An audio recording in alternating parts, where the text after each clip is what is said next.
going on, everyone? Johnny here, and I quickly wanted to record this video. Just got back from the gym, and I watched this video while I was at the gym working out. I listened to this video of a YouTuber called Thompsies. Seems like a genuinely good guy, nice guy. Giving a feedback on his experience on closed beta, and I wanted to watch the video together and kind of give my response as well. Seems like a genuinely nice guy. He seems like he enjoyed the game, but I just have different opinions, and I somewhat feel a responsibility. I know it's kind of funny saying that, making sure I voice this, because I think a lot of old school Maplestory players that come to check out my stream, they feel resonated, they feel like they have a voice through me when I talk about it on my stream and to my small audience. But I'll give my background and all that in a bit. But here I am in a forest of split ways. It's in Korean, 숲의 갈림길. This is where you do ilby farming. It's one of the places. The dual works down here give ilby, and during my live sessions I farm these guys, and right now I'm going for ilbies. I've been doing it for 7.5 hours, but we're gonna just continue our farming here and see if we can get an ilby while we make this video. Anyway, before I get into the video, I'll give a quick background of me for those of you that don't know. It'll be very quick. I was born and raised in Korea. Graduated middle school in Korea up till middle school. Came to the States in high school and been in the stateside ever since. So I have a unique perspective and experience, culture-wise and all that. And when it comes to Maplestory, I've been playing this game for now 20 plus years. In KMS, GMS, and private servers like Maple Royals and Maple Legends. I quit KMS after Big Bang. I just felt like the game ceased to be what it used to be. It became something that I'm not too fond of. And I can get into that more, I guess, later. But for now, for the sake of the simplicity, I'll leave it at that. So yeah, I have a lot of experience in Maplestory, and I'm one of the old heads that played back in early 2000s into 2010. Then since then, after Big Bang update, looking for private servers to play on since like 2011 all the way till pretty much last year, because last year I was playing Artail, and Artail is a separate topic, a mess. I kind of played till like level 60 and stopped because it is too buggy and there was a lot of issues with that game. Anyway, that's my background, and we're gonna look at the video that I'm talking about. So I haven't seen this guy on my YouTube before, but because Maplestory Classic, the beta, is such a hot topic right now amongst our ether of our people, right? People that play Maplestory because of what just happened.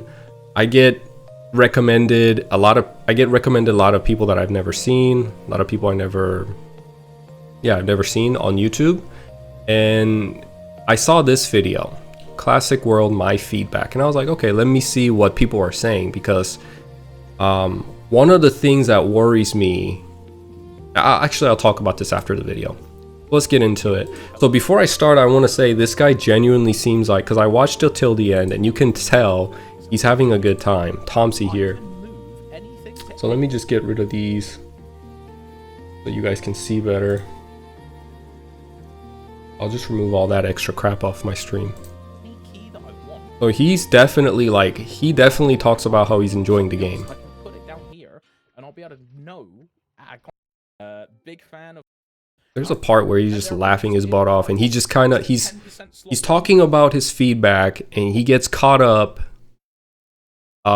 grinding while he's filming this. He kind of gets lost track that he's filming, and he gets lost in the game. That's a good sign. That means he's actually enjoying the game, and the game looks really good, very lively. A lot of people are participating in towns and stuff, as you can see in the minimap.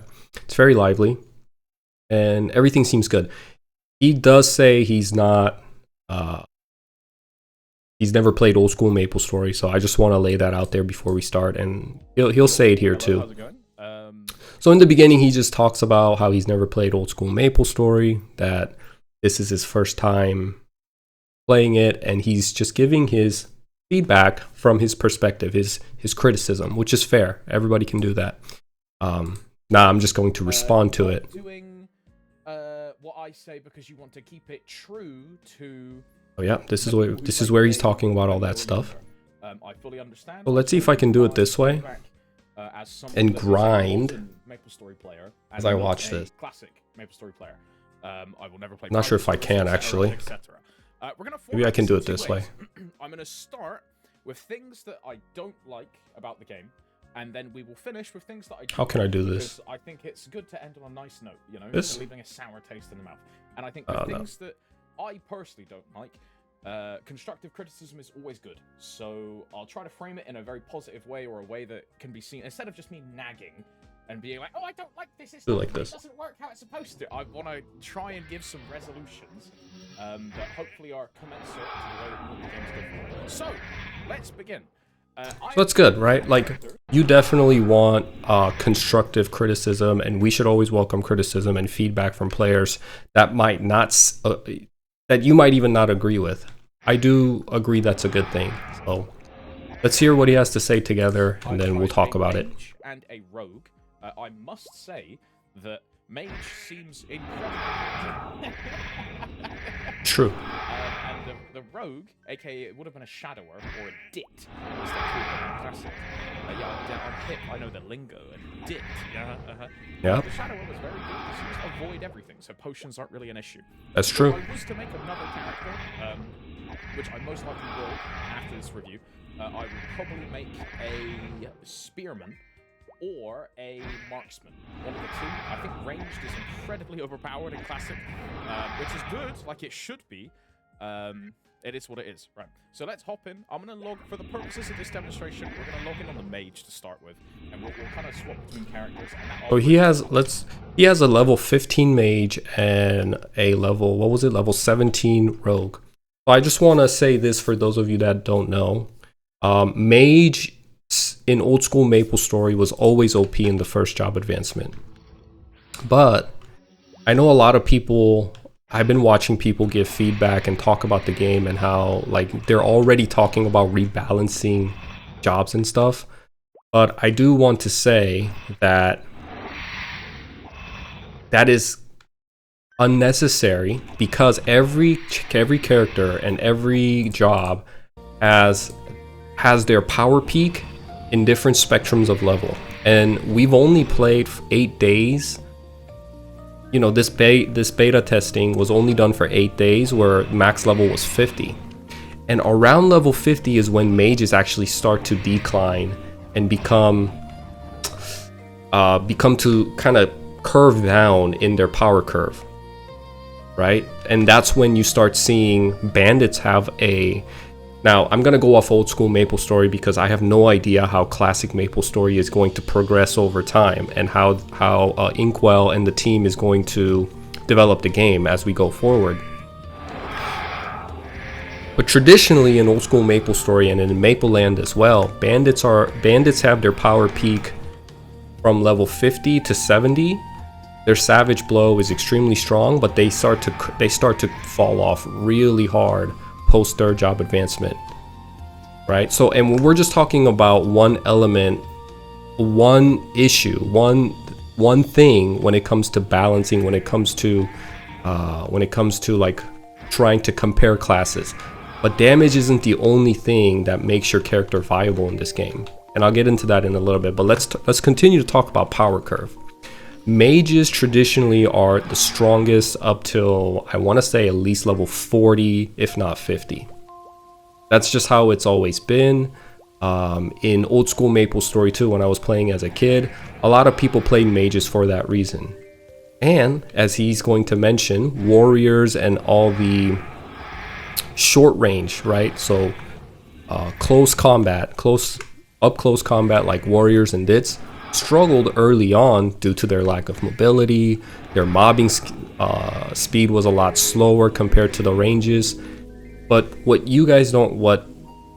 people that never played old school Maplestory don't realize is that these champions, these jobs, will have their moment as the game progresses and as you level up further and further into the game.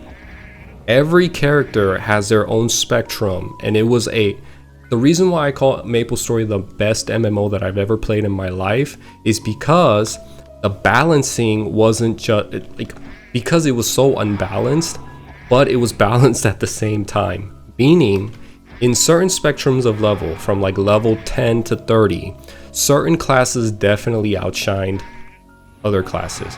Mages will outshine almost every class. Kerning party quests, mages are king. But then you go to, let's say, Zakum or raids later on in the game, mages, unless you're a bishop, most of the time, if you're a meta slave, you're not going to take an archmage to a raid because they don't have the best single target DPS like Night Lords, Bowmasters, Heroes, Dark Knights, all these classes that kind of have their moment of spotlight later on the game overpowers the Archmages. Archmages, Wizards, all these classes are really strong early on and they're welcomed all the way up to Ludi Party Quest. And if you're playing Ice Lightning Mages, due to their CC, they're welcomed in Romeo and Juliet Party Quest too.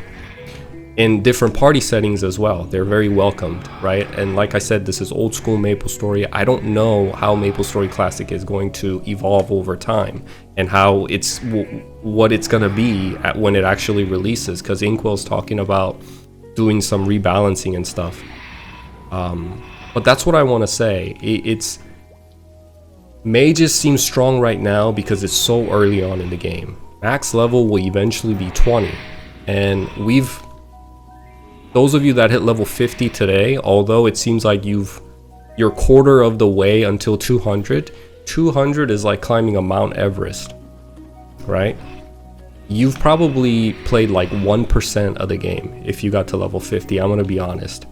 It's gonna be a huge grind. It's gonna take a long time to get to level 200. So my point being is that right now it seems unfair. It seems unbalanced. But just wait, because warriors in general have the highest single target DPS and mobbing as well. They're very good at mobbing. With Rush, and like as you see right now, I'm using Berserk and Spearbuster to hit 3 monsters at a time. Very good at mobbing enemies. They're also welcomed in all raids.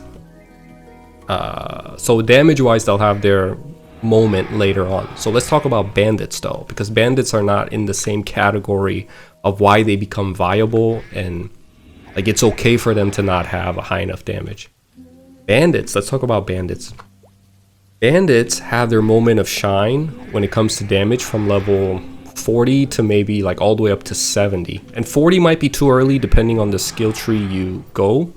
The Savage Blow is one of the best skills and the coolest skill in the game when it comes to when you're in the level between 40 and 70. It hits the hardest, no doubt, and especially Maplestory Classic when you have a crit, when you have a just crit integrated into your character from the get-go, 5%.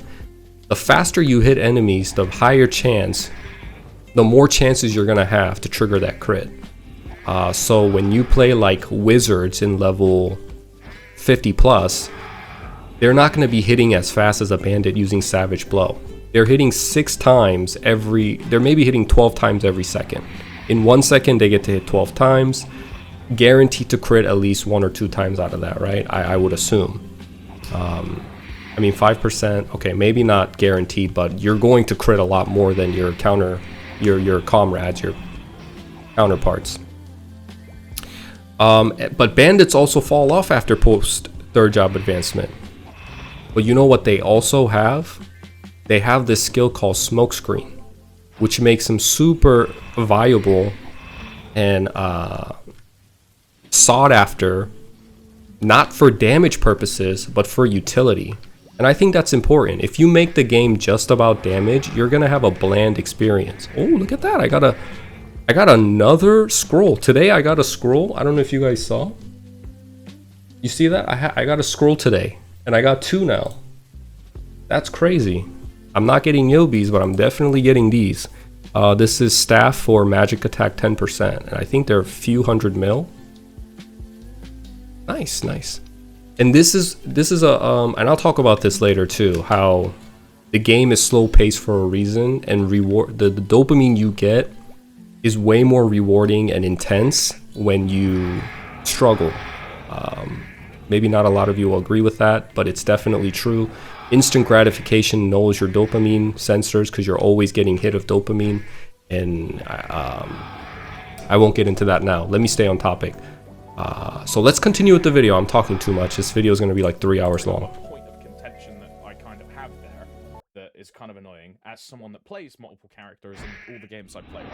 So, first of all, one of the things that's in classic Maplestory that I really don't think should be in modern gaming at all is EXP loss on death. If you watch this, I'm gonna go walk into this and look like let's hear him first before I give my response. 06. Say I get like a text, or I'm reading a message, or the postman comes to the door and I have to go downstairs really quickly because I have to sign for something. I die, I then lose experience, right? I just lost 10%. This is incredibly unfun. And apparently, this XP on death mechanic functions in everything you do in classic Maplestory.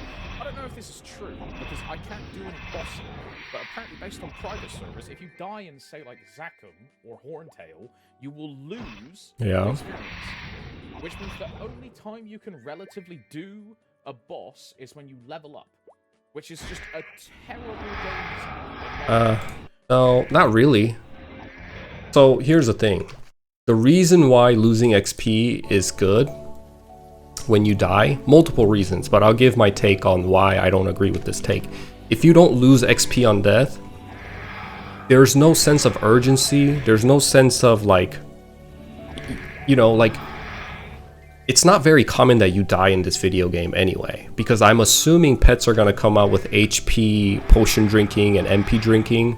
So most of the time, like I've rarely died getting to level 124, and I've been playing this character since September, so 7, going on 8 months now.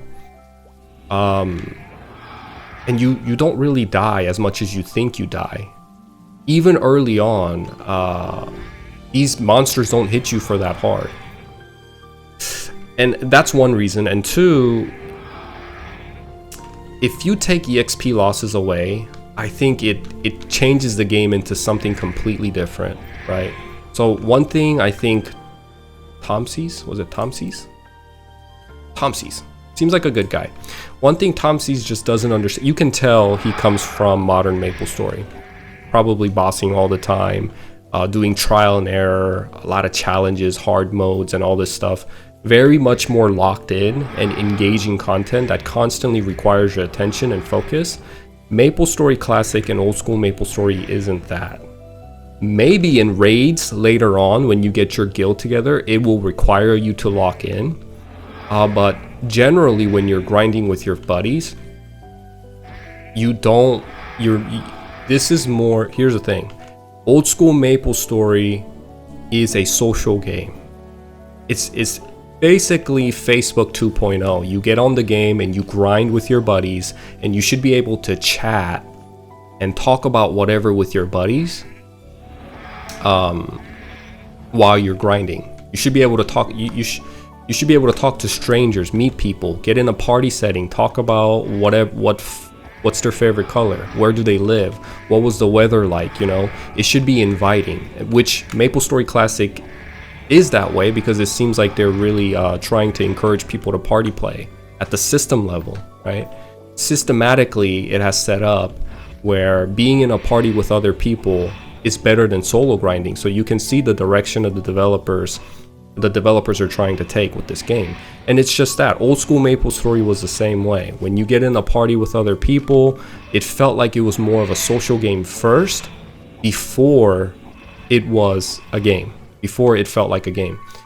Although it was in a different timeline, I think this idea and sentiment fits more in today's time than ever before. Because if you look at the gaming industry now, everything is fast-paced, everything requires you to lock in, and it can be very exhausting. And Maplestory Classic is like a sanctuary where people can come and enjoy the game with their friends and talk about their day and catch up with one another on Discord or whatever, even just meeting strangers, you know.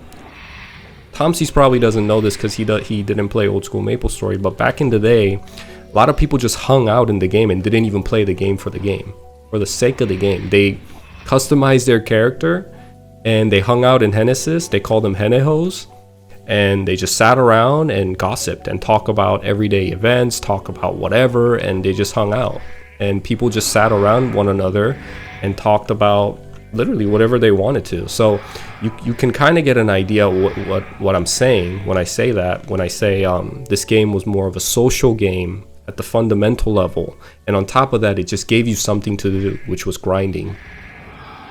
And now, why do I say this? Because if you remove it, the game doesn't require too much focus and attention, especially if you have a pet and the pet is drinking HP and MP potions for you. And even if it's not that, these monsters don't hit for that hard. Right now, I'm kind of tiptoeing on life and death here because one of my skills requires me, it's a passive skill, requires me to stay below a certain HP threshold to become empowered. But that's besides the point. Most of the time, you know, I have no worries on dying. If you remove EXP loss on death, there's so many things that kind of come with that. One I just mentioned, and two is that there's essentially no risk, and people are just going to go farm at a higher level place with no risk. There's no sense of, if you don't have risk, I feel like the sense of adventure kind of dies down. There's no urgency, right? Like when you're exploring and you're about to go to, let's say you were just farming at Alinea for a bit and you got bored and you're new to the game and you want to venture out, you want to see what's beyond. What's really stopping you and keeping you at bay from the danger is because you're gonna lose EXP when you die. If there's no I think it's a good thing that you don't know what's beyond and there's gatekeeping going on. That because it kind of gives you a second, like an indirect way of motivating you to become stronger, to see what's beyond, to see what's out there. Yes, you could go to YouTube, yes, you could go to Google and kind of look up the info yourself, but there's more positive on you losing EXP on death than you not losing EXP on death. Some sort of risk, some sort of inconvenience is actually good for you and makes the gaming experience a lot more enjoyable.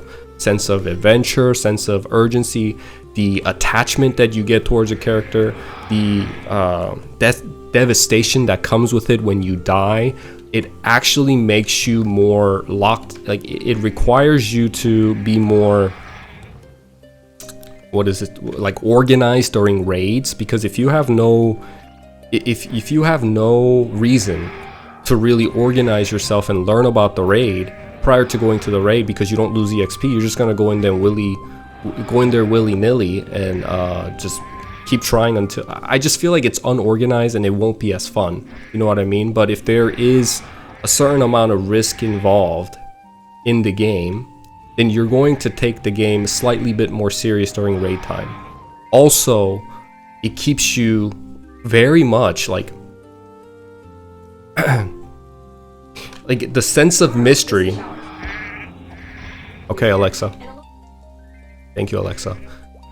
When you lose EXP on death, nobody wants to lose their hard-earned EXP, right? So you're just more careful. The sense of adventure is more real. I think that's just the best way to put it. If you remove EXP on death, I think the game becomes way more arcadish and lighthearted, and I think I'm speaking for the majority of the people that played old school Maplestory. They don't want a lighthearted game. They want game to be challenging. They want the game to be rewarding through a lot of grind, punishing, a lot of grinding, and inconvenient, you know? So let's continue. I think this is a mechanic that should be left in the past and should not be present in the game. Now, I understand that the fix to this that Nexon gave in the previous versions of the game is to go in the cash shop and buy a safety charm and a wheel of fortune to revive yourself. Please don't monetize playing the game in that fashion. I think that's a terrible idea, to be me having to buy an item so that if you have to buy cash item, it's still an inconvenience though. Yes, a lot of high level players will buy just safety charms just to make sure that like they don't lose their 3 hours of, because if I lose 10% right now, I'm essentially erasing, I probably get like 5%, maybe 4% an hour here. If I die, I lose 10%. It's like 2-3 hours worth of grinding that I just lost. It's detrimental. It is heartbreaking. But when I do level up without dying, it's that much more satisfying. So it's a you know, I look at life, I'm gonna get a little philosophical here. I look at life as a wave, right? I'm very like I'm a follower of Taoism, and I like the Tao and the yin yang, and I look at life in a wave form. When you have your lows of devastation, you just died at 99% and you're level 158 and it takes you 10 hours, because some people get 1% per an hour here when you're high level, and you lose 10%, it's devastating. But when you level up, it's that much more satisfying. It's a sense of attachment because you know it's much more rewarding, because you know that you can lose that EXP when you die. And it's, you know, it's much more rewarding because it's very grindy game, of course, but when you die and lose EXP, it's just heartbreaking. But just as much as it is heartbreaking when you level up, it's that much more satisfying and fulfilling. If I have a mistake, or if I want to do bossing, or if something goes wrong, or like I'm busy, right? Say I work from home, right? Say I'm working on my second monitor, something comes up, I get like a Slack message or an email ping, and you reply to it instantly, and I just kind of forget about my Maple game because it's not important. And then I die and I lose like hours of grinding and progress. Unfun. Really unfun. So I agree. That sounds terrible. But the thing is, Maplestory Classic isn't supposed to be like an arcade like retail Maplestory. Like I said, Maplestory Classic, retail Maplestory is an arcade. It's essentially a different game. So people compare retail Maplestory to Maplestory Classic or old school Maplestory, but they just look the same. Actually, they don't even look the same anymore. They're two different games. Old school Maplestory is far from an arcade. It's more like I said, it's a social game with heavy grinding, kind of RuneScape-ish when you think about all the grind you have to do.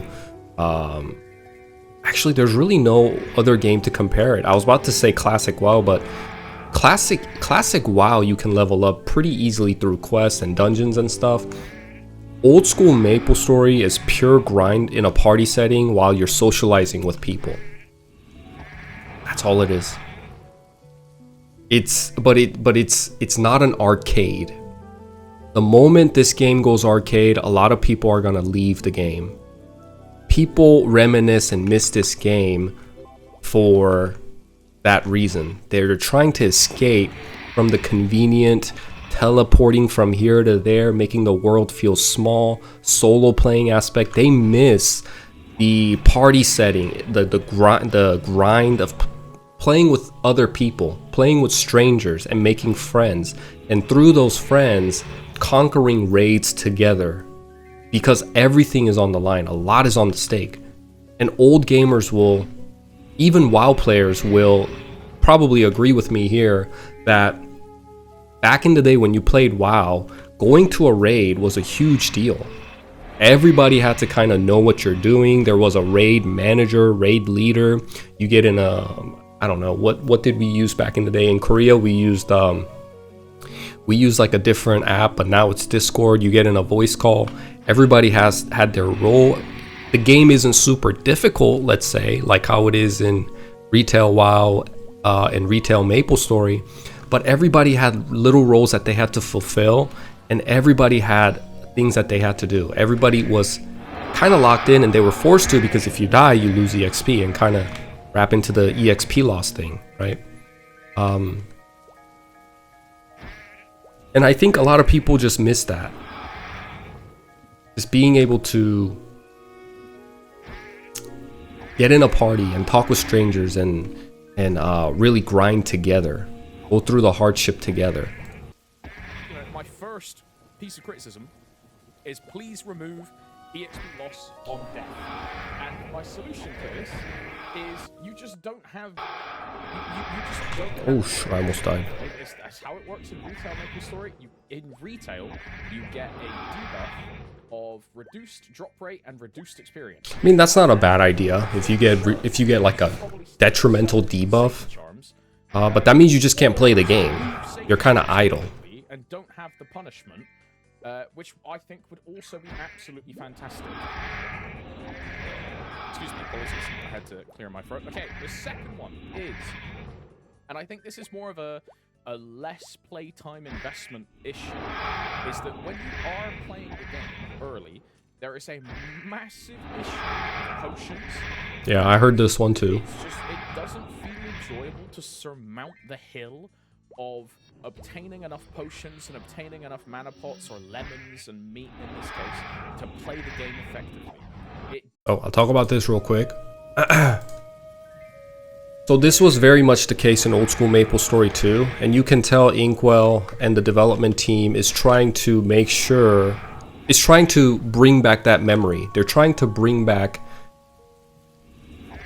in the day in MMOs like Kingdom of the Wind, Mabinogi, all these Nexon games, and other games too back in the day, even WoW, you had to take break, you had to rest, be idle, right?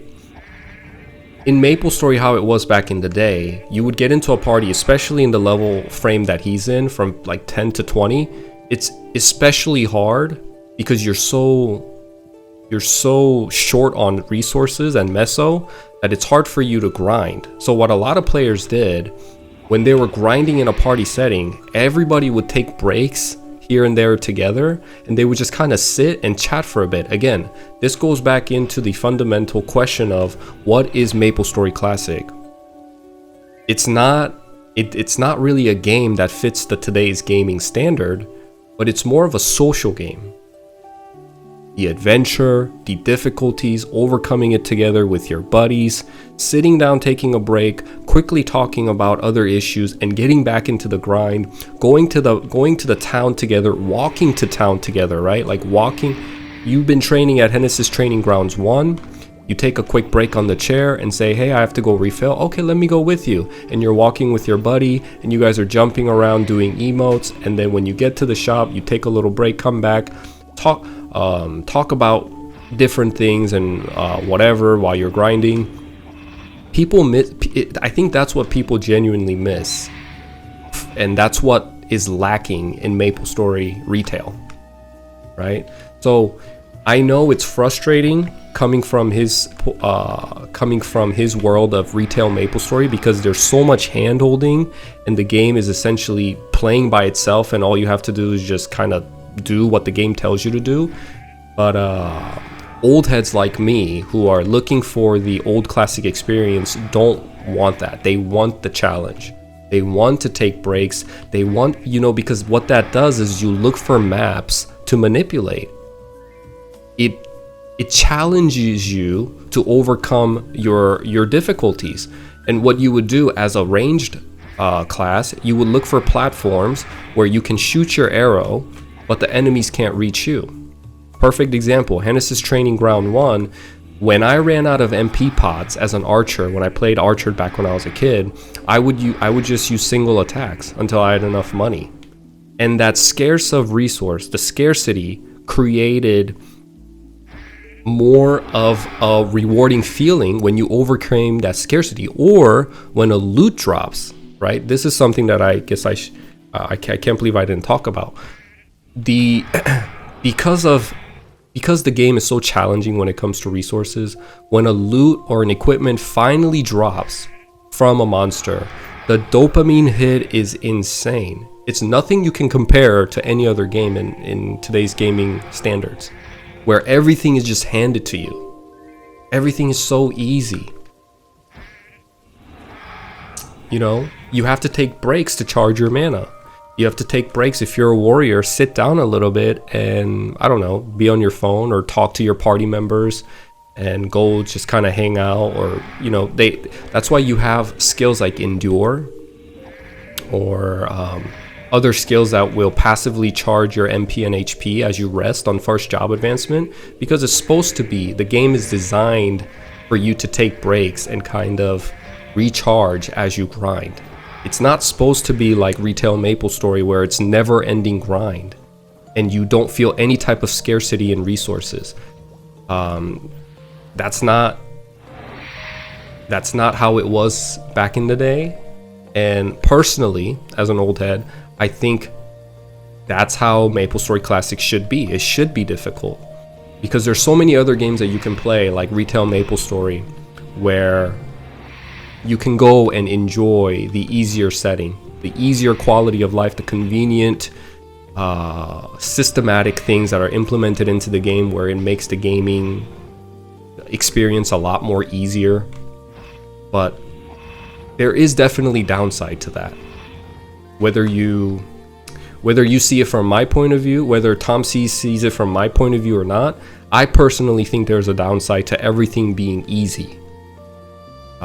So that's what I think about these potions point of view. Enjoyable. Well, especially when I was a mage, bro. The only reason I have so many resources is because people gave things to me because I was streaming the game, right? So people. Hey, streamer privileges. I get that too. A lot of people just give me pots as I grind here. No mana potions and no help. So I was in Genesis hunting ground 1, basic attacking monsters with a wand or my level 10 starting axe. Yeah, that's how it is, man. There was nothing else I could do. My chair doesn't restore mana, like the relaxer doesn't restore mana. So doesn't mages have a MP restoring skill in their first job? Or is that second job? Is that second job advancement? Can't remember. There's just nothing you can do about it, apart from standing around waiting or just killing monsters or waiting for like the mage passive to restore enough mana for me to cast the energy bolt one time, and then I'm done. Right? You know what you can do? You can participate in a drop game and get scammed, or become a scammer. Everybody remembers that? You go to town, beg for money, and some dude says, "Hey, come with me. I can give you some money," and you follow him. And he takes you into like a Genesis potion shop, and somebody's like behind this wall. His buddy's behind the wall, and you just got robbed, and they like take all your stuff, like a drop game or something. You just get scammed. Good times, man. Good times. If this is the design ethos of the game, and it's supposed to be a struggle at the start, okay, I understand. Yeah. But as someone that, you know, plays modern video games and not video games, that's what I'm talking about. 2006 or like 2008, I don't find that fun at all. Yeah, I completely get it. So, what would the solution to that be? Personally, it would be to make quests that you do give more potions. A great example of this is something like in Chrono Story. This point, I really have nothing to. I think this is a good point though. If you do quests, I think the reward for the quest should be maybe not by a drastic measure, but the rewards you get from doing quest early level should reward you with a little bit more potions. I do think that's a good idea. I don't see anything bad with that, really. It is a Maplestory Worlds, Maplestory Classic based server. The quests give you a very, very large amount of potions. And it makes playing the game very doable, which, you know, is just great. So that would be a solution that I would do. The other solution is to reduce the cost of potions in potion shops. Now, they are cheap when you get, like, a few hours in. Like, when you get, like, level 20, level 30, they're affordable. But that starting level is very difficult. It's very difficult. So, something I would consider. So one more thing I'll talk about this is that, yeah, you can definitely tell Thompsy is a modern MMO gamer, and we just have two different point of views and different understanding of what fun is, and that's fine. He's definitely entitled to his own opinion and views. I will say this though, when you make the leveling experience easier, the admiration that you have when a higher level bandit or a high level warrior walks by, like a paladin, is definitely not there. And let's say you Thompsies get to a level, like let's say you're rogue, which is extremely hard to level, by the way. Usually rogues, I mean, Maplestory Classic might do things differently, but in old school Maplestory, bandits had a hard time leveling post third job advancement because they're honestly the worst class that you can play in third job advancement. You can say Meso Explosion and Pickpocket, still, you have to spend money to do damage. Anyway, I'm not going to talk about that because I think it'll go over a lot of people's heads. The design is just flawed. When you compare it to other classes, it doesn't have great mobbing skills. Its single target DPS is extremely low. Your close hand combat, but you take damage. You do the least amount of damage and you take the most amount of damage because your weapon gear, your gear doesn't have high base defense stats. So what they use is Meso Guard. They use Meso to reduce the damage that they take, which is arguably a great skill. It's a great way to balance that character because they're going to be compared to different warriors, but their reach is basically they have the shortest reach and they don't have range skills. And they have great mobility. They're very fun to play, but when you compare them side by side with other classes, they have the lowest damage, and they really have a hard time leveling at their job advancement. But so therefore, when you play Maple Land, and even in old school Maplestory, you see a Shadower level 130, 140, 150 Shadower walk by, you have a lot of people kind of stop and say, wow, look, a Shadower. Wow, look, wow, oh my goodness, he got to level 50, 150, 160 as a Shadower. And part of that admiration, I think, is good. I think it's good that because it's a shared, the game has a shared difficulty setting early on, right? Everybody has to go through that early level struggle, but especially bandits and warriors have a really hard time leveling up early, all the way up to like third. Warriors start to kind of get strong post third job advancement. Bandits become really great. One of the best utilities in the game was smokescreen post fourth job advancement.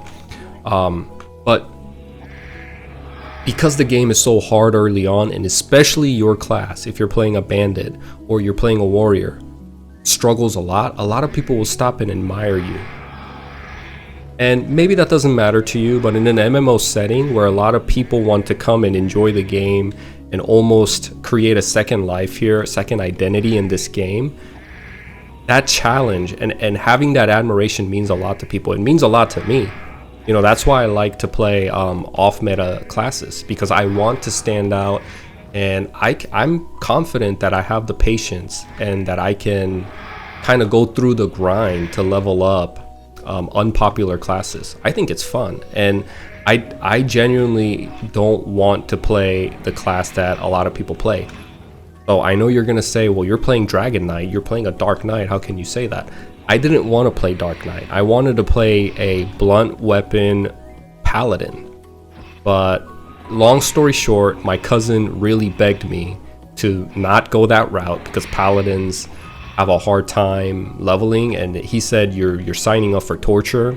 And he was playing a priest at the time, and I told him I wanted to play paladin. He's like, no, please don't play paladin, man, please don't play paladin, don't do it to me. I was like, I'm not even doing it to you, I'm saying I want to play. But for some reason he was like, just don't do it, man, play a Dragon Knight, I'm playing a priest. Well, I started a spearman, a dragon knight, and he quit the game. So I'm stuck playing dragon knight, but I do want to make a paladin one day, and I like playing bandits for that reason too. I think playing niche classes, off-meta classes to be extremely fun, and I like I'm not gonna lie, I like the admiration that comes with it. And I like knowing that later on I might not be the strongest class, but I will be a needed class. And that's why balancing doesn't really matter for me when it comes to damage, because I know that although, and this is how Maplestory works in general, old school Maplestory, I might not be the strongest class, but I am a needed class through my utility and through my buffs. And that way, I know I have a place in the future. So this goes back to the earlier point that I was making about it's too premature to talk about balancing characters and what character is weak and what character is strong, and we need to balance. It's too premature. You guys we need to play the game a little bit more. We need to get to higher level a little, like we need to have more time on the game before we start making statements like that. Okay, point number 3.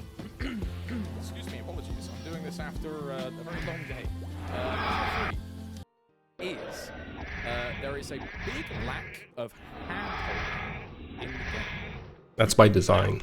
Some people are going to hear that term and they are instantly going to be like, good, it should stay that way. So I'm going to try not to pause as much as possible now because the video is getting really long. And like living your own journey, and it's about the travel, like not being on a treadmill. Yeah, it's it is about, that. like, doing whatever you want, however you want, whenever you want. Right? That appeals to some people. For me, it doesn't appeal to me at all, right? As like a modern gamer. The thing that I had the most issue with playing this game is I have no clue where to go, what to kill, what area to... When should I go to Ant? Like, what's the difference between Hunting Ground 2 and Hunting Ground 1? Why can I not go to, like, Deep Period yet? Like, where should I go? Where should I be, right? There's no main story quest to keep me on a rail, and there's no, like...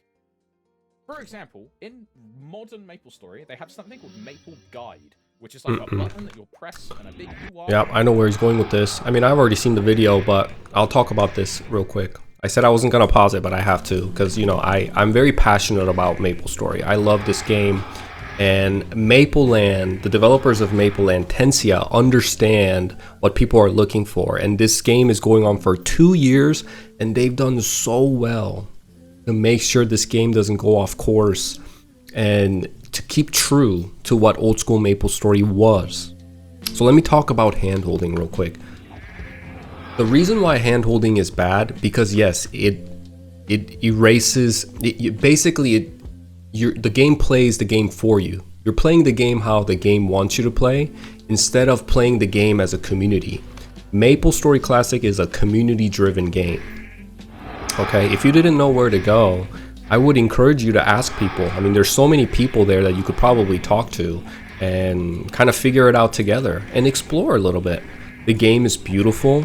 I think it's kind of outdated, but still, like, the music is definitely good, no doubt about that. And the game is beautiful. I personally think the game is beautiful. So you can, I remember when I was a kid, and it's hard to ask people like Thompsies to kind of engage in their child state and go exploring in a game, when I'm sure he's a very busy guy, and he has to go work, and he has a lot of other commitments that he has to do outside of gaming.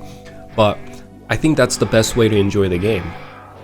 Very innocently, kind of just explore, die a few times, go check out what monsters are where, go exploring, and go see the go deep into the deep Perion and go look for axe stumps, which will probably do a lot of damage when you're level 15, and keep going until you see fireboars, till you see drakes, till you eventually end up in Sleepywood and you're like, what the hell, where am I?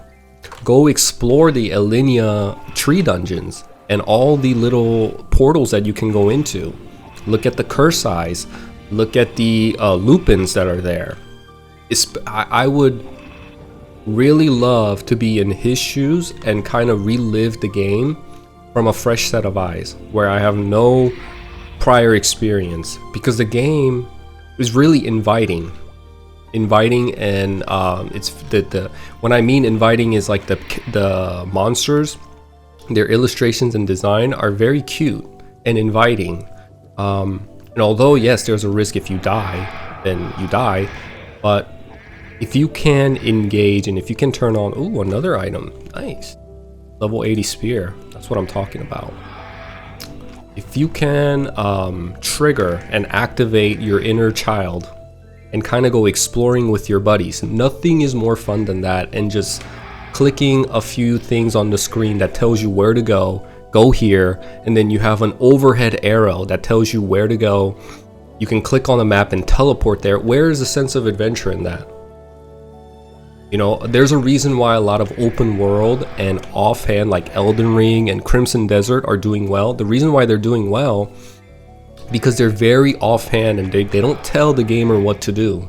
The game is designed for you to explore and kind of figure it out on your own, and anywhere you go, it adapts to you. Although Crimson Desert had its flaws, and a lot of people have issues about that game, but if you look at Elden Ring, I think Elden Ring is a perfect example, and it's the reason why I played that game for so many hours, because you kind of figure it out yourself where you're supposed to be and where you're not supposed to be. It's very simple. If the enemy kills you in 2 hits, you're probably not supposed to be there. You need to go back and try a different route. It's the same thing with Maplestory, except it's online, so you can get help from other players. So if you're not up to exploring, then engage in the game and talk with people that are playing the game and ask them, hey, you know where I should be going? Or, hey, maybe I think this, you want to go exploring a little bit and see where we can grind. That's how people, it's a community driven game. And the way people find out about efficient training grounds is by exploring. And they share it through a community, and it becomes the meta, and a lot of people go to certain areas to farm, and they find really OP training areas where they can kind of sit on a platform and hit the enemies on other platforms without drinking a lot of potions, whatever, you know what I mean? If the game told you what to do, there's no sense of adventure, there's no sense of exploring. You don't need a community anymore because the game is telling you what to do all the time. Why would you go against the best method? Why would you go against the game? The game knows what's best for you. You know what I mean? So, I just don't agree with that. So you're at this level, here's a main story quest you could do, here's some maps you could grind it. And it gives you a suggestion for like every 10, 15 levels, which is absolutely fantastic. And I think Maplestory Classic would benefit from something like that. And you're going to say, oh, well, why don't you just look up online? Right? If the solution for you is to look up online and remove... You don't have to. ...the element of exploration from the game by looking up on YouTube. You can. Why is that resource not... That resource is better because it was community driven. That's number one. People found out, and things can always change when it's community driven. Some people might find this place better. It happens all the time in Mapleland. As new things get released, people find different areas and different places to train. Although there's a lot of training grounds that are fixed and cemented. As new things roll out, like mini dungeons just came out not too long ago. People are party training in a mini dungeon. It's fluid. There's certain things that are cemented, and there's certain things that are fluid that are changing as the game goes, because it's not the game telling you what to do. Again, it's the community kind of figuring it out on what place to go and what to do. So the huge portion of this game on why it's enjoyable, it's because it's an MMO and because people play together as a community. When the game tells you what to do, there's no need for you to do anything as a community. I mean, this game obviously like encourages you to party grind, but still, I think it takes away from the community coming together to figure out what is the most efficient way to train. And you essentially are free to do, I think it's the freedom and liberty to do whatever you want to do. I personally don't like, another reason why I don't like hand-holding is I don't like seeing all those things on my screen, like light bulbs, arrows, quest lines. I don't care about that stuff. I really don't. I like seeing this empty, clean canvas of a screen where I just have my buffs on the top right. I like the simplicity of old school MapleStory. Retail MapleStory, you go on there, you read paragraphs. There's so many things to read about certain things. There's so many ingredients, fragments, materials. There's so many things. It's off-putting to me. But clearly Thompsies and I, we have different, we're very different at the fundamental level of what we enjoy. I like the liberty and freedom to do whatever I want to do, and I like a community-driven game. And it sounds like Thompsy likes a lot of hand-holding. He likes a little bit more structure, let's say. A little bit more organization and guidance. But that kind of makes sense because he only has experience with retail MapleStory, right? So for me, as an old head, I don't like that. I try to avoid anytime I play an MMO because it's like that. I just can't get into it. I like MMOs that I can kind of do my own thing and figure out. And I like a community-driven game. And I like to explore. I like to play with my buddies and figure it out together as buddies, overcome difficulties and trials, going off the grid, doing whatever I want to do with my buddies, and kind of having fun. That's my argument.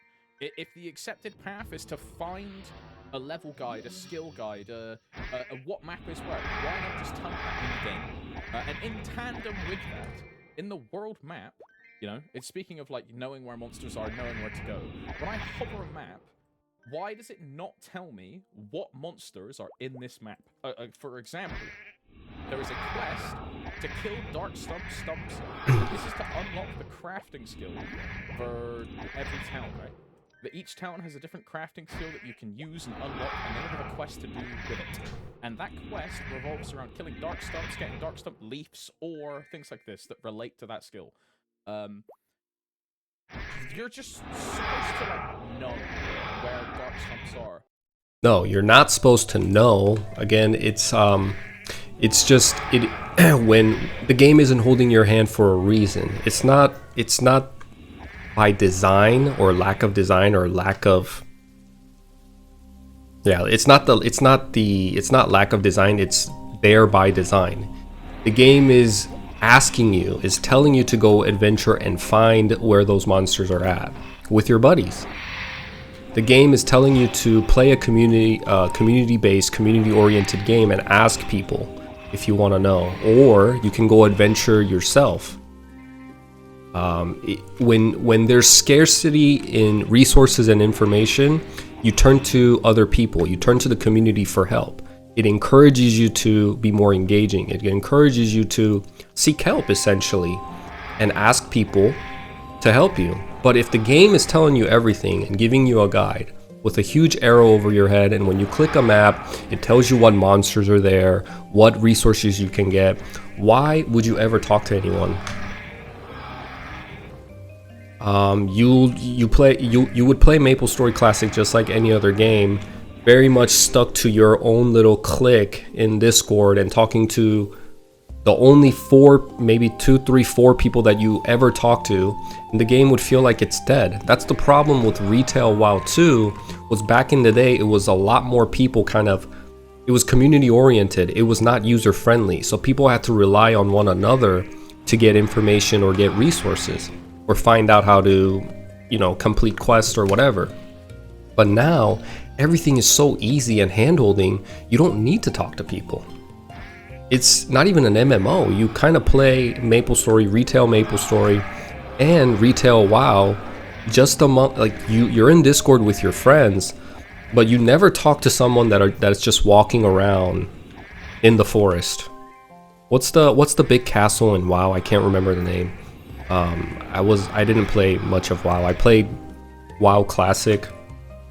Was it called WoW Classic? Classic WoW, when it first came out for about a few years with my buddies. One of the best experiences. It was really fun. It's the same thing in MapleStory. The scarcity creates more of it creates an environment where you seek help from the community, from strangers, people that are walking by.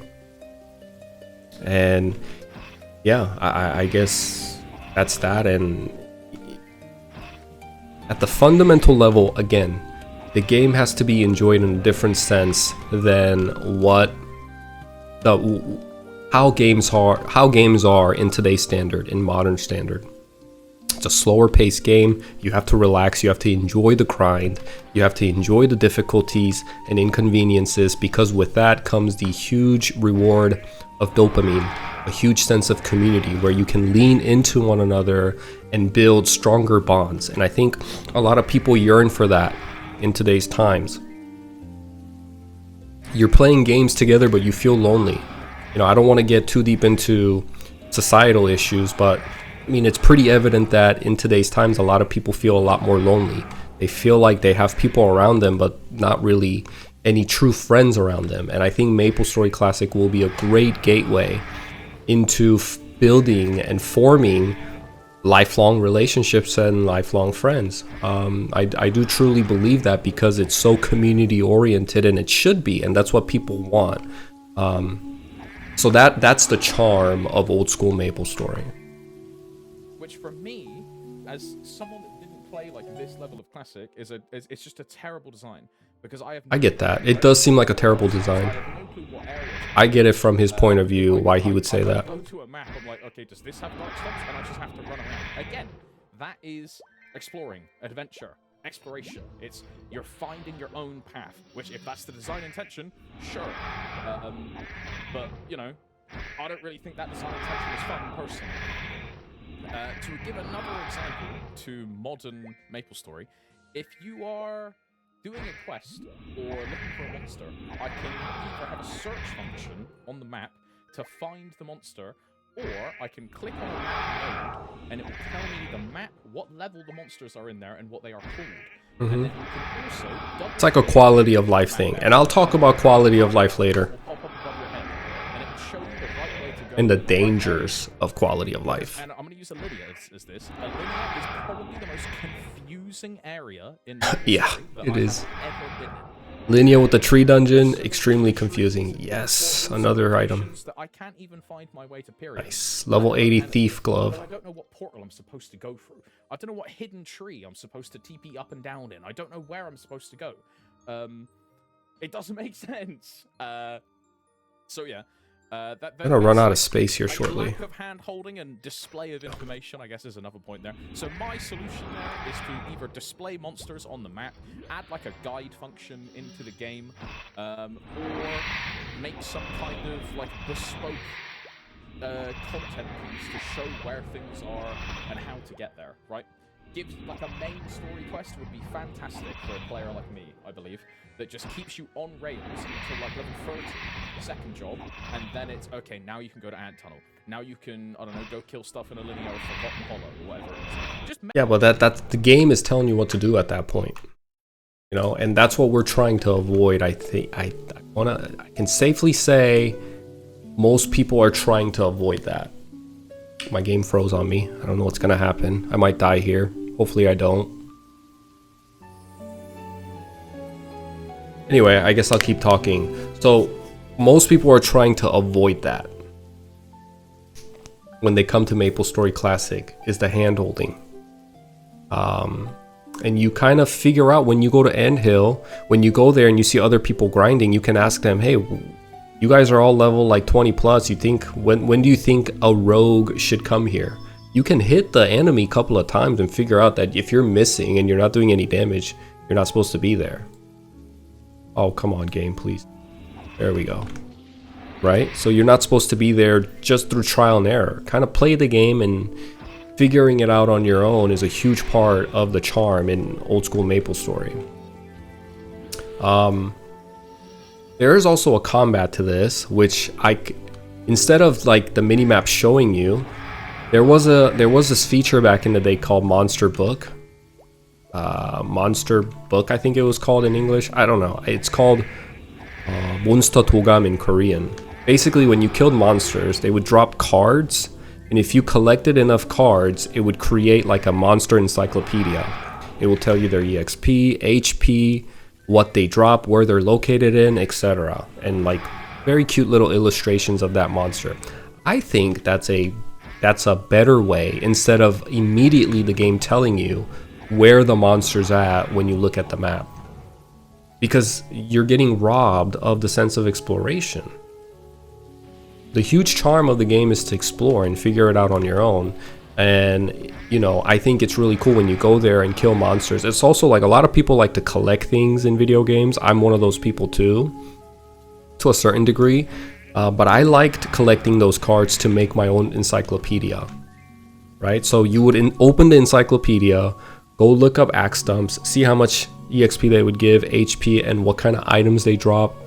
I think that way is better, because initially you have to go there and figure out what that map contains in terms of monsters and how that map is laid out, right?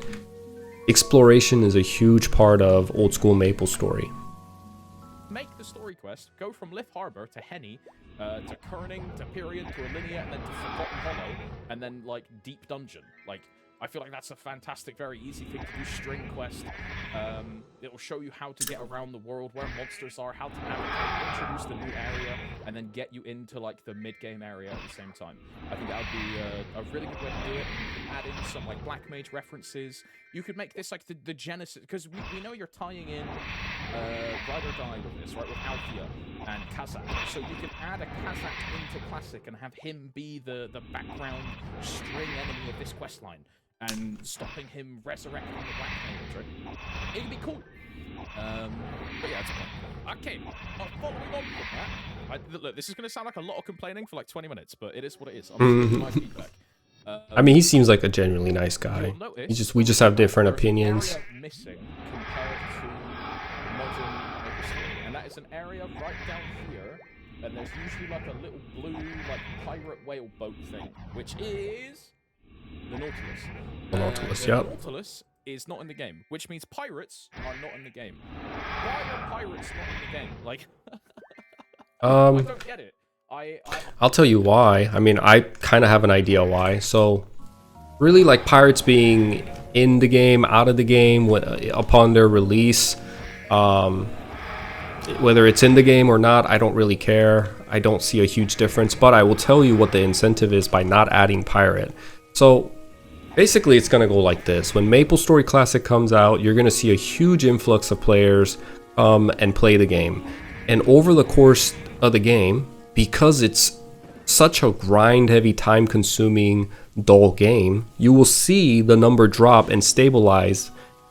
If we're lucky, maybe 10,000 concurrent players. Maple Land probably has anywhere from 5,000 to 10,000 concurrent players.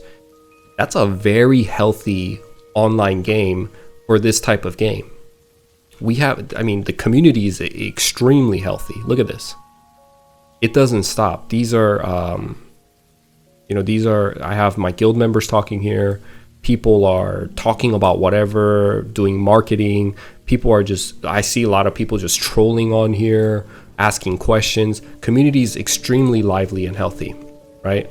So when Maplestory Classic comes out, if it can get to a point like it is with Maple Land, I'd be very happy. 5,000 to 10,000 concurrent players, I think we can get more, but it really depends, because if the developers give in to all these feedbacks and quality of life updates, which I'll talk about quality of life and the dangers of that toward the end of the video, I think we're gonna have a faster decline. But if they can just be very true, if they can keep the game true to how old school Maplestory was, this game, people that come and play, a lot of people that give instant feedback and have criticism for the game are gonna leave anyway. People that truly stay and play are going to be the lovers, and a lot of it is probably going to be on the backs of nostalgia, right? So the game developers have to make that choice. Are they going to try to satisfy everyone like they did with retail Maplestory by giving a lot of quality of updates while heavily monetizing the game, or are they going to stay true to the mid-2000, 2000 up to 2010-ish era of no cubing, no gacha, no monetary system, and basically keeping true to the style of old school Maplestory? They're going to have to make that decision. And if they do it right and we can have 10,000 concurrent players, then I think we'll be in a good state. But going back to what I was saying, when the reason for my personal, if I had to look into the mind of the developers on why they would not release Pirate, it could be a huge event, it could be a headline, it could be an incentive for new, it could be a reason that new players or the old players that left Maplestory to come back and try a new class later on, right? So when Maplestory Classic first comes out, you don't have the Pirate. A lot of people will play, and then people will leave, and then they announce Pirates coming out, and then you'll have an influx of players.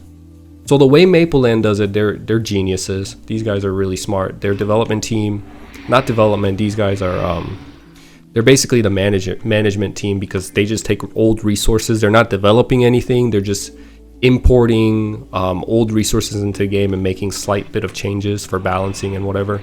But anyway, what they do is in between huge updates like Pirates, Signet Knights, Timeless Temple, Pink Bean, Horntail, they do events.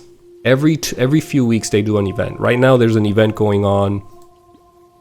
Let's see if I can see it here.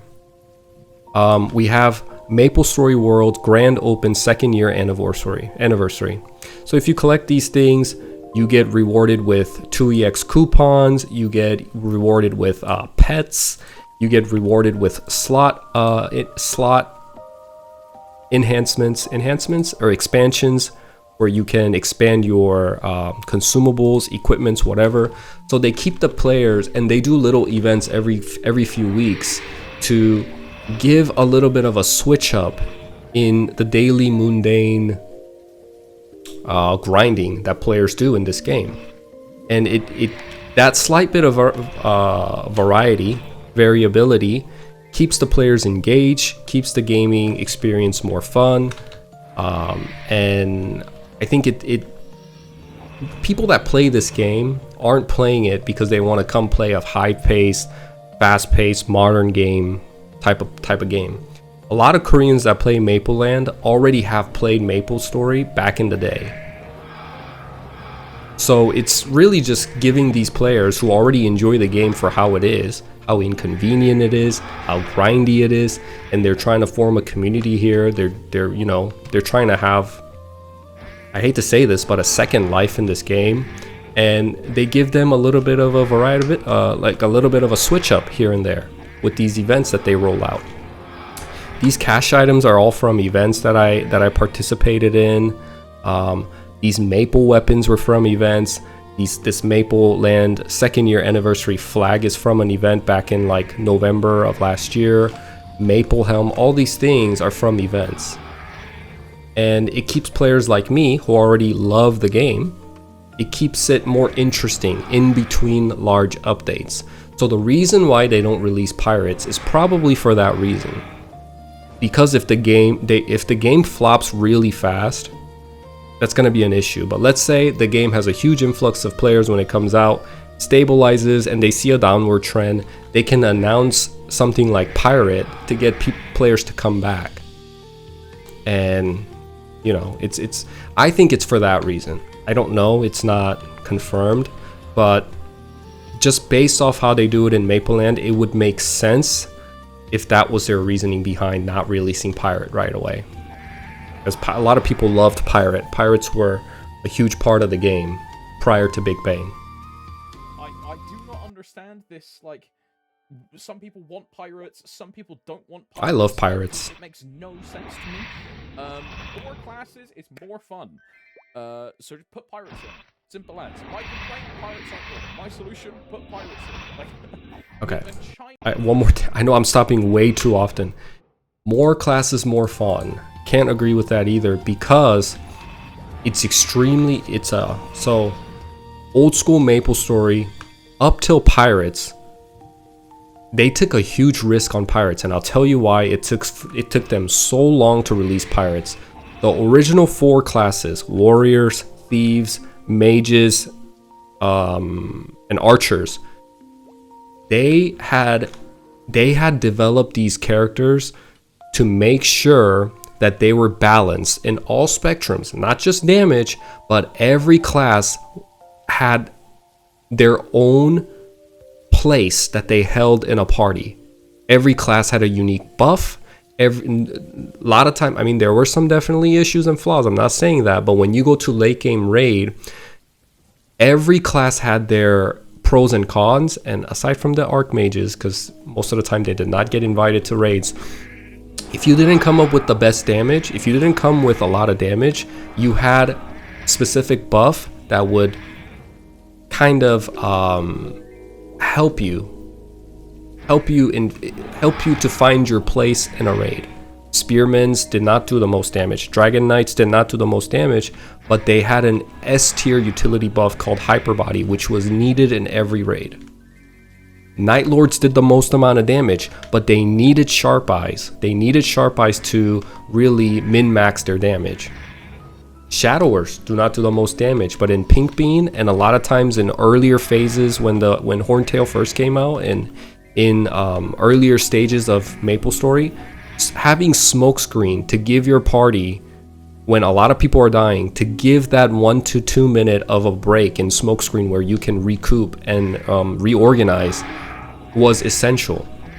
Because when you die, I mean, let's talk about Pink Bean real quick and how important Shadowers were in Pink Bean. In order to just attempt Pink Bean back in the day, you had to do so much grinding to collect Timeless Stones. I mean, it was just, even to attempt a raid, it took you a week to prepare, to get everybody on the same page. And having a Shadower in your party, instead of just going, because there was no guides when Pink Bean first came out, everybody had to do it through trial and error. Everybody during this time was going for world first and trying to clear. Everybody had like guilds. People were essentially living second lives, and they took the game very seriously. These people, high level players back in mid 2000s, late 2000s. I mean, they, if you know anything about like the Korean rankers, they were essentially not sleeping. They were playing the game around the clock, and some of them admitted to using like someone else to basically level up their character, but that's another story. But anyway, having a Shadower in your party to have a little bit of a break during a raid was super important, right? So although Shadowers didn't do much damage, their utility easily S tier. You always wanted to take a Shadower as an insurance. Bishops, healing, duh. You needed bishops and resurrection. What else? Snipers also had Sharp Eyes, so if you didn't have a Bowmaster to take, snipers were also viable. Heroes, arguably, like post 160, arguably the hardest hitting, best DPS class in line, shoulder to shoulder with Night Lords. And I personally seen my guild member, who is level 160 post hero, do more damage than a Night Lord at Zakum. And another thing is, when you go to Zakum and Horntail too, in Zakum there's multiple arms, heroes have multiple target hitting, like their brandish can hit multiple targets, whereas Night Lords do single target damage at a high level. So in Zakum arms, heroes did a lot more damage, and even on a single target damage like on Zakum body or Horntail's head or any raid boss single target damage bossing, heroes did just as much as damage as Night Lords post 160, right? So back again, like in the beginning of the video, I talk about how initially the balancing might seem off, but there's classes that shine later on, in the later stages of the gameplay. You know, it comes later on. You shine, you have your moment of spotlight later on in the game. So where was I going with this? I keep going I keep losing track of what I was saying. Let's see what he was talking about.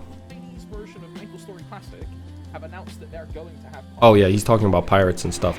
So the reason, okay, this is why. The reason why they were so careful with releasing pirate, and he said more jobs, more fun. It's how would I say this? It's not that it's not true, but in a game like Maplestory, the reason why it took so long for pirates to come out is because everybody had their unique roles.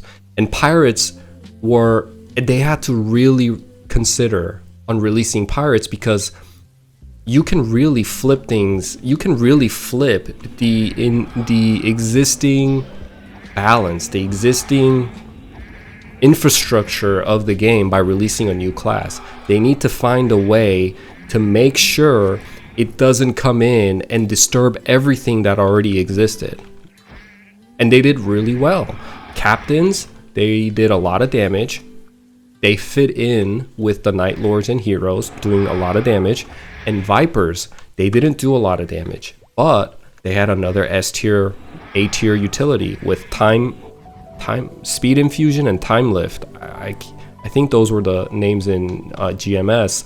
But these utilities allow them to be viable in a raid setting. Now, if you have so many classes, I just think it takes you just have to be very careful about mindlessly releasing classes into an existing infrastructure of the game. More classes, more fun. At a base level, at a first dimensional thinking, yeah, I think that's true. But there is definitely an existing infrastructure there. And even in Maplestory Classic, when raids come out, there's going to be team compositions, party compositions. You take 3 parties of 6 people in each party, it's going to be organized, right? Because you don't want to put Dark Knights with the bishops because they need to keep their berserk on. And there's going to be a lot of flipping around. And I don't know how Maplestory Classic is going to come out and how it's going to be. But to throw all these classes into it, I just think it becomes an arcade. It becomes an arcade, and there's so many room there for things to go wrong if you're not careful about releasing classes, too many classes. There's a reason why Cygnus Knights capped at 120, because they were too OP. They were too OP, and if you made them max level at 200, everybody would play Cygnus Knights, and other classes, nobody would play other classes. So there needs to be a way that when they release new classes, they need to fit in with the existing infrastructure and make sure they're not too OP or too weak that nobody's playing them. Both are issues. If everybody's playing it because the class is too OP, then you have a failed game.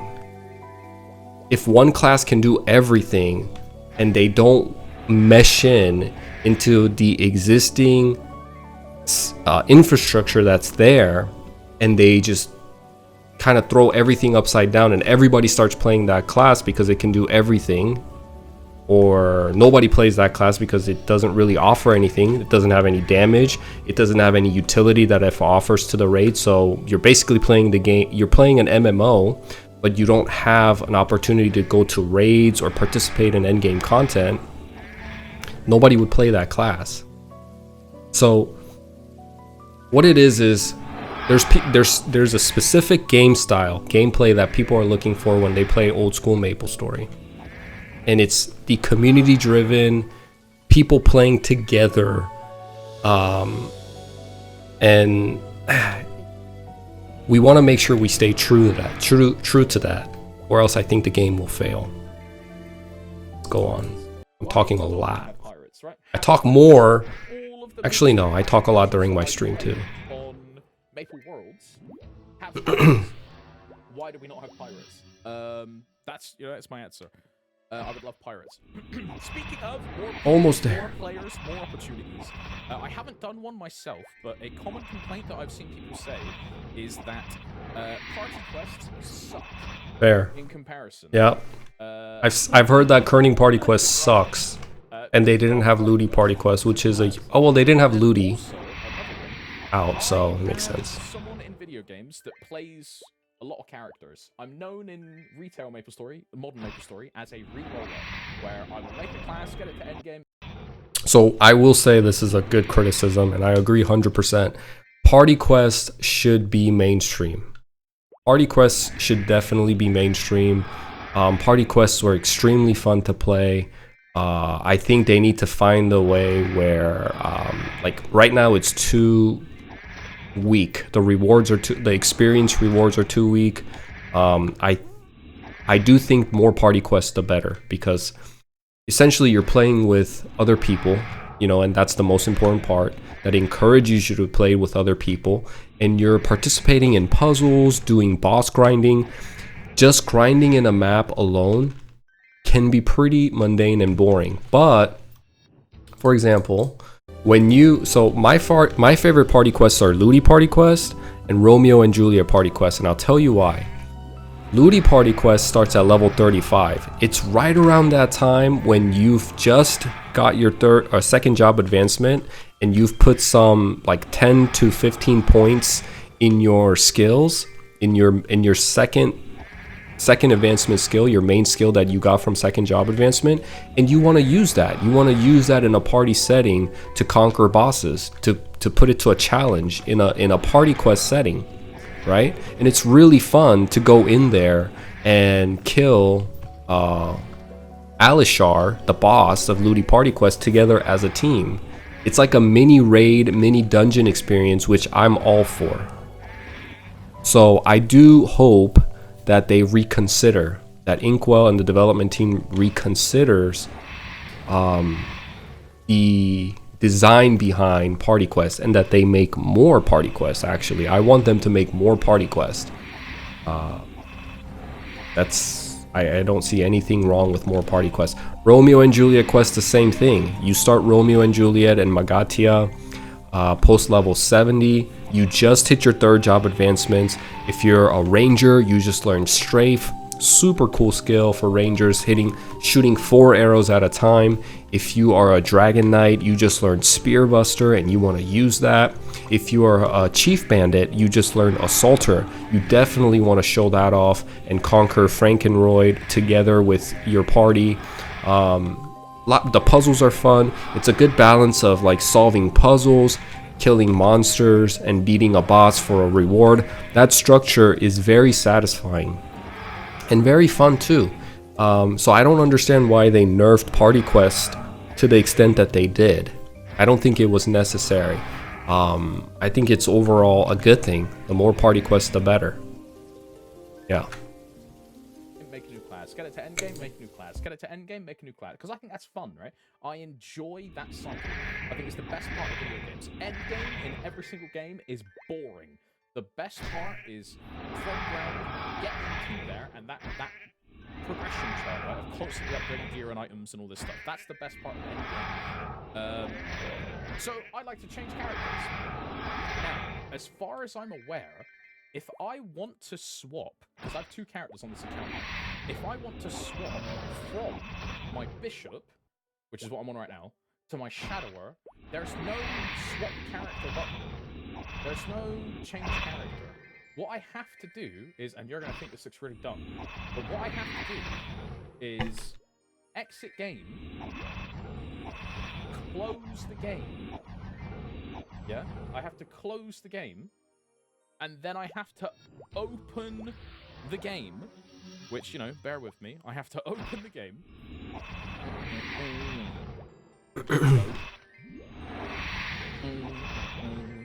Next on.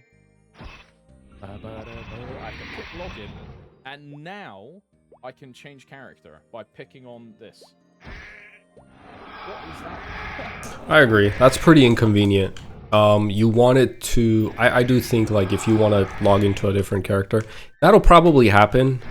It probably just wasn't released with this beta, but I don't see why they wouldn't do that. If you want to log into a different character, I do think it's kind of annoying that you have to turn off the game entirely, and then turn the game back on to access a different character. That is a good criticism. Fair criticism. Very obvious. Instead of quit game, just make this like character select, and then have exit game there as well. I do think that will happen. Here in Mapleland, you can do that. So you can go to lobby and click on a different character. It's fun. It adds like an element of. And from what I remember in old school Maplestory, that was a thing too. Classic is to make a mage and then use that mage to fund your real main, right? That's the meta strategy. So everyone is going to have 2 characters if they're a sweaty tryhard at a minimum, right? Yeah, that's if you're a sweaty tryhard. And I make video about that, which you'll be able to see in description. It's a short, but I talk about how at the end of the day, here's the thing, guys. If you're gonna play Maples, if you're gonna try to play this game, if you're coming into this game looking for a meta and looking for the best character, the strongest character to play, you're approaching this game with the wrong mindset, and you're not gonna last. I'm just gonna be honest, you're not gonna last. The most important thing is to play a character that you find cool, amusing, and that you find fun. So my advice to people that are gonna come into the game is not become a meta slave, because you will not last. If the meta right now is to make a mage and earn money and fund your main character, go ahead and try, but you will get burnt out. Probably 80%, maybe more, people will get burnt out before your mage becomes high enough level, unless you really enjoy playing the mage too, but that's a different story. But let's say you're yearning to play a bandit, you're yearning to play a hero or a paladin, play that class. Because when you make a mage just to play a bandit later on, you're gonna get burnt out. If Maplestory Classic is true to how old school Maplestory is, then the grind is gonna be very real, guys. If you guys never played old school Maplestory, maybe Maplestory Classic up to level 50 wasn't that grindy, but just in this hour and 30 minutes of me talking, I've only raised 5%. I've only gained 5% in an hour and a half. So just know that you're getting yourself into a very grindy game, and honestly, it's not even worth investing in a time to create a character to fund your other main character. Just play what you like, play the character that you think is cool or that you want to play. And over time, as you play the game, maybe you'll have a hard time early on, but you will have that moment where you get a loot that costs a lot of meso. And slowly over time, you will spec up that character.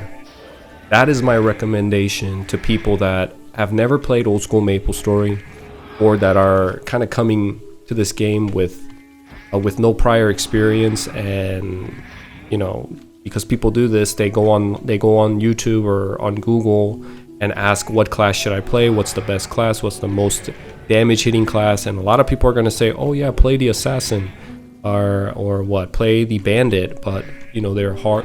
Make sure you play ice lightning mage so you can farm for items to fund yourself. Ignore all that mess. Just play what you like. Play what you like. That's my best recommendation, because you're gonna get burnt out and you're not gonna even make it to level 70 if you play with the intent of, oh, I'm just playing this character so I can fund my other character. You're gonna get burnt out, man. So you don't have to have the best item, you don't have to have the best gear to participate in a party. The whole point is for you to play what you like, and over time get the satisfaction and the feeling of achievement as you play your character and slowly spec up your character through your sweat and tears and the time that you've invested in your character. I did the same thing with my warrior. All of my characters, my chief bandit is level 35. I've never funded my characters with real money. I never created a wizard to fund my characters, but I have somewhat decent stuff. A lot of it, it's not comparable to like other players who actually spent real money, but my proud item that I made myself is this weapon attack 10 level 80 warrior glove.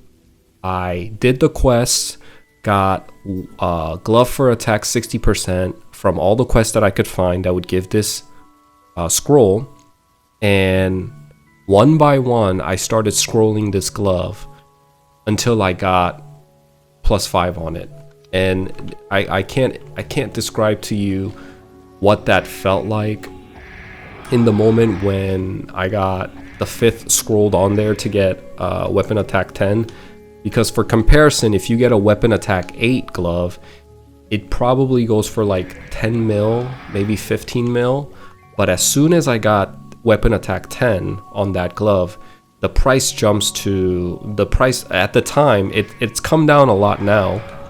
But at the time when I got this weapon attack 10 level 80 warrior glove, it was like 80 mil, almost 100 mil. So you can imagine, as someone who had no money, who had no like anything in there, just through pure sweat and tears of completing quests and just playing the game, just enjoying the game, enjoying my character, I got myself an expensive item, and I did the quest for my I think this is called Goblin Cape. This is also an in-game cape, one of the best capes you can get through a quest. It already comes with 5 strength on it. So yeah, I think my advice would be you don't need to follow other people's advice that you need to have a character to fund the character that you actually want to play. Just play what you want to play. That's the best way you're gonna be able to last. That's gonna prevent you from having a burnout. And if you, in the middle of playing, like let's say you want to play a bandit, you're playing a bandit and you hit level 35 and you get bored, don't be afraid to switch. Don't be afraid to switch to and try out different characters, but don't play a character for the sake. Just remember that this is a video game. So most important thing is for you to have fun so you don't get burnt out. And Maplestory is one of those games where it's very easy for players to get burnt out because it's so grind intensive. So just always remember to have fun first when you're playing the game, and play the character class that you want to play. In like blessing a fairy, if that gets added to the game, where you get stats and bonuses based on the highest level character on your account, because the way that functions is it has to be a separate character. So if you have a level 200 character and nothing else, you won't get a bonus. If you go on that second character, you'll get 20 levels. So please consider making like a change character button, I beg. and yeah, right. So that is Change character. Good point. I think Thompsies has a good point there. My main complaints. That's a good quality of life, convenience thing that we should have. We'll talk about some of the things that I think are really, really good about this. Right? Okay, let's see what he has to say about that's good. Button here. I'm gonna press my crafting key, and it is this system, right? Having a, I'm gonna have to see. Look, this is the point. I have to change character to be able to do this because I have it learned on my bishop, but I don't have it learned on my rogue. So I have to change character to be able to show. Let's see. Here. And it is allowing you to craft gear and items and pieces that you can wear. So this is something new in Maplestory Classic. I think it's... I don't really have any prior knowledge or experience with this, so I really have no input. But it does seem pretty cool, though. And you will use these processed pieces to then make pieces of gear. I think this system is fantastic. If you've played modern Maplestory, it's effectively the Meister system from Meisterville, which is like alchemy, smithing, accessory crafting, etc., etc.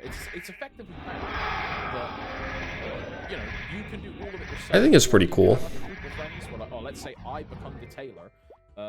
I think it's only good because the required items are items that you get from just grinding. It's nothing like, if you look at modern Maplestory and look at their crafting stuff, when I haven't played modern Maple or looked at modern Maple because it makes me nauseous. There's so much reading and so many ingredients and pieces and stuff. I can't get into it.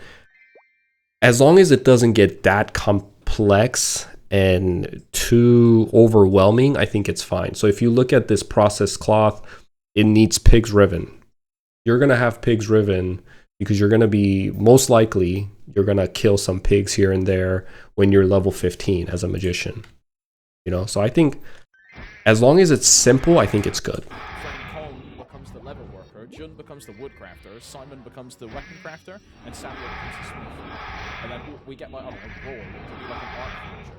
And then all of a sudden, we're doing all of these professions and all of these things, and we've got like a massive workflow. We can trade items between each other. It'll create like a dynamic, emergent player economy based on the items that are needed to craft that could like might have been useless in the past, right? And now they all have a function, which is really cool. Really cool. I think this system is awesome.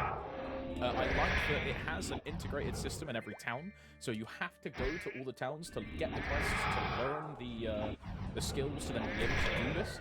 Yeah. I can't comment on like the costing of things because, you know, I'm like a level 15, level 17 like mage rogue player, so I don't know if this is expensive or not or hard to get. But based on these, you just go kill the monsters that drop these items, and then bish bash bosh Bob's your uncle, and you've got everything you need to make. I think it's awesome.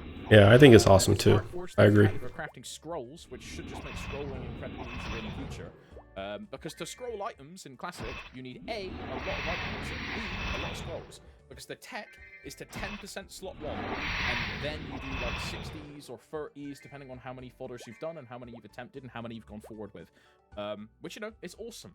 Making that easier and more approachable instead of just, man, I've got to grind, like red snails for 17 hours to get like 60% like cape scrolls, and instead of that, you can be like, okay, I need 4 different materials from 4 different. Don't really agree with that. I will say why. Let me put the music on. And Thompsies will say this too. I think he contradicts himself here a little bit. If I'm being honest, he says like he enjoys to grind. He gets lost in it, right? When he's grinding, he kind of gets lost. It's fun. The whole party setting of grinding in a party and a map with monsters is fun and enjoyable. If that's enjoyable and that's the core play style of the game, eventually maybe you need a wand attack 10% from a red snail, right? I get that. You need to scroll your wand. You want to scroll your wand, but the place that you're grinding at drops, let's say, claw attack for 60%. Well, as time goes on and you're grinding in your appropriate level, appropriate place, map, those monsters will drop other scrolls that then you can sell in a marketplace, where then you can take the meso and purchase the wand attack 10% or scroll. So you don't necessarily have to go seeking for, that's why you have a community. That's why it's a community-based game. You can marketplace the items you got to other players and earn meso and use the meso to scroll your weapon and items. So then I can craft the scroll that I need, right? You remove that layer of RNG to get the upgrade that you want at a lot faster pace, which I think is really good. Really, really good. I really like it. Another thing that I really, really like is the fact that party grinding is so much better, right? Yes. If you go to any like party grinding map, you will just see hundreds of people just like all in a party like, look at this, dude. And they're all that's amazing to see. That is amazing to see. That that is pure nostalgia right there. I'm a grinder myself. I enjoy grinding in video games. I'm a weird freak. People tell me that video would ruin my life. I like grinding. Me too. I like grinding. I like the competitive. I like the routine. What is it? It's comforting. I like that. It's familiar. They should buff. Like they definitely should buff party quests for sure. Party quests should be way higher. But I'm a big fan of party grinding, right? Like these guys here, they're probably a 4-man. I could just type like join party, hop in, and then grind to level 20 and just have a nice time. And I think that's great, bro. I love that interaction of just being able to find another player, ask to join the party, and then just grind up. I love that. Big fan. Very, very big fan. Mm-hmm. But like, see, dude, I'm making a video, but you know, my brain is like, oh yeah, I'm just gonna like kill some monsters. Like, because it's so easy. It's so easy and it's so comforting because it's familiar. It doesn't ask a lot of you, and it's fun. Very fun. Yeah, I love to see it. He seems like he's having fun, and I hope Sorry, I need to lock in. And my next. And then the good UI. So UI also a good take. I think the more options in the UI, the better. So overall, that's the video, and I genuinely feel like he is coming from a place where he doesn't mean any harm or anything, or I think he comes from a place where he definitely played modern Maplestory and he's more of a modern gamer than an old head like me. And there's no right and wrong really, but and however the game progresses, I'm not going to complain. I'm going to enjoy the game until I don't, because I understand that my opinion and my thoughts and what I want from the game can be it might not be a popular opinion. And I just felt like when I watched this video at the gym, I had to make a video in response to it, because not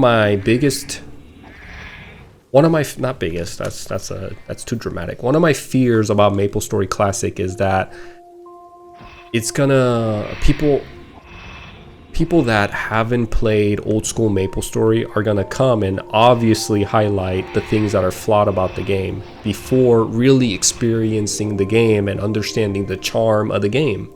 And the people like me, fortunately, I have Mapleland to run to. If Maplestory Classic fails, I have nothing to lose, because I will always have Mapleland to run to, and this game is amazing.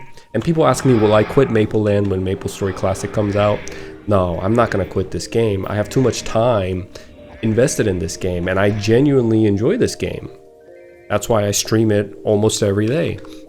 But unfortunately, for those of you that are like me, are old heads and like the nostalgic experience of Maplestory, old Maplestory, I felt slight bit of responsibility to make sure their voices are heard, because as I stream Mapleland, and up until now, there's a lot of English viewers and people that I have, majority of my viewers are Korean, but there's a lot of English speakers that live in stateside that watch me play Mapleland, and they say, man, I can't wait to play Maplestory Classic.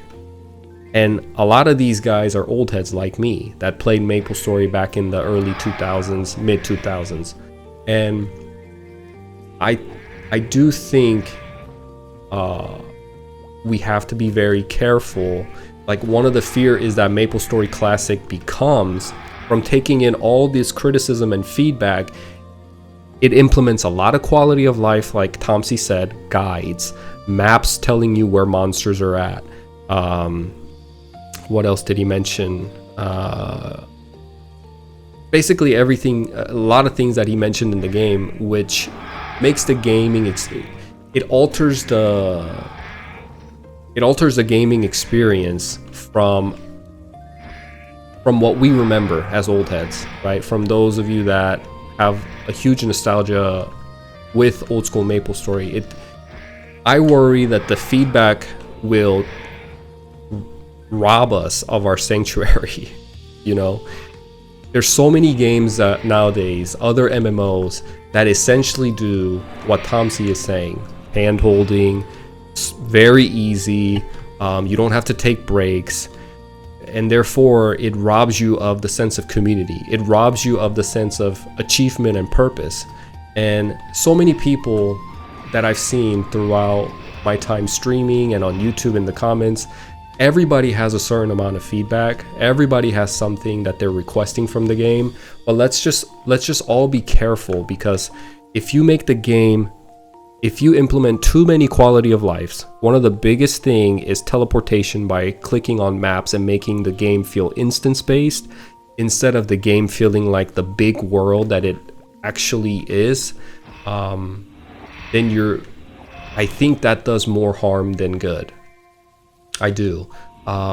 Right now in Mapleland, there is no instant teleportation. If you want to go from point A to point B, it's over continents. Like, let's say I want to go to Victoria Island or Orbis, I have to take the ship, and it takes 15 minutes for me to catch the ship and go to that place. Is it inconvenient? Yes. But is that what makes this game special and make it feel like it's a big world? Yes. So, it's not always a good thing to ask for quality of life. It can rob you of so many things that are crucial on what makes Maplestory Classic an old school Maplestory-ish game. The charm of old school Maplestory is that it was inconvenient, is that the game was very grind heavy and difficult, and there was essentially no hand-holding. You were free to do whatever you wanted to do. So losing EXP on death, inconvenient, but that's what made the game, that's the charm of the game, because there's so many positive things that come with that. So I'll wrap up the video with that. I think Thompsies is more of a modern day gamer, and I'm really glad to see he enjoyed Maplestory Classic, and I want him to play more because I do think he will see the charm, hopefully.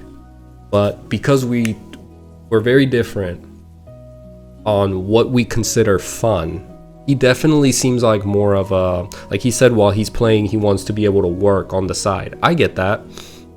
You can do that though. Like when I play Maple Land and I'm not streaming or recording, I watch YouTube on the side. I listen to podcasts. I can't even watch Netflix.